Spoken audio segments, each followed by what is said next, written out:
হাজার বছর ধরে আমি পথ হাঁটিতেছি পৃথিবীর পথে।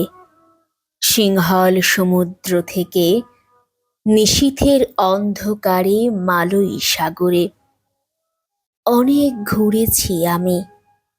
বিম্বিসার অশোকের ধূসর জগতে সেখানে ছিলাম আমি। আরো দূর অন্ধকারে বিদর্ভ নগরে আমি ক্লান্ত প্রাণেক।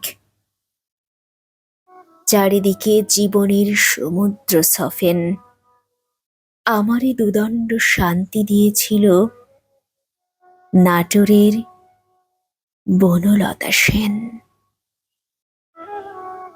চুল তার কবেকার অন্ধকার বিদিশার নিশা, মুখ তার শ্রাবস্তির কারুকার্য। অতি দূর সমুদ্রের পর হাল ভেঙে যে নাবিক হারাইছে দিশা, সবুজ ঘাসের দেশ যখন সে চোখে দেখে দারুচিনি দ্বীপের ভিতর, তেমনি দেখেছি তারে অন্ধকারে। বলেছে সে, এতদিন কোথায় ছিলেন? পাখির নীড়ের মতো চোখ তুলে নাটোরের বনলতা সেন। সমস্ত দিনের শেষে শিশিরের শব্দের মতন সন্ধ্যা আসে। ডানার রৌদ্রের গন্ধ মুছে ফেলে চিল।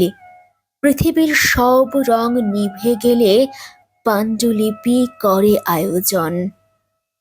তখন গল্পের তরে জোনাকির রঙে ঝিলমিল।